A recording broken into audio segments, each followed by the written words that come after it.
Bino bye bimu ku bifuula Sheebah Karungi ow'enjawulo. Ffenna tukimanyi mulimu abayimbi abaali bakoze ebikolobero ku bafaani baabwe. Omuvubuka oyo yalinnye ku stage nga yagala funa ka selfie na Sheebah Karungi naye security Rita Danson ndabe yamusooseemu awo n'amugjayo n'amusika. Bwe yamusindise waati awo ne ba security abala ne bajja ne bamukwata ne bamwalabanya paka wansi. Zino ze zimu ku extra za omukyala Sheebah Karungi zaali mu kubeera ng'akola ku concert ye ya Neeyanze.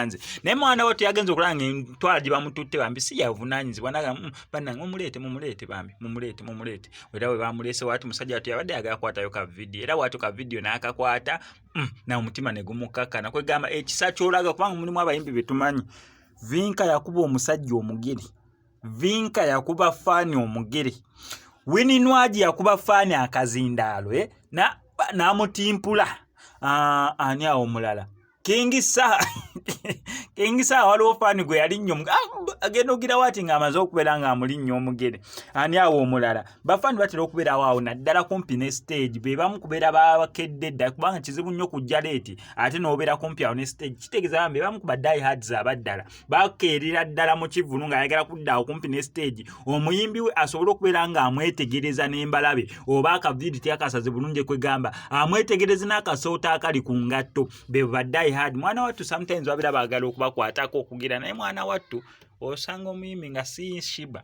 Bano ba Spice Diana bono bakkiriza abafaani okuzina nabo bafaani babayoola engwala agenda okuyita security nga faani amaze omumega engwala. Mulimu abayimbi be batazannyirako nga bo tebabazannyirako.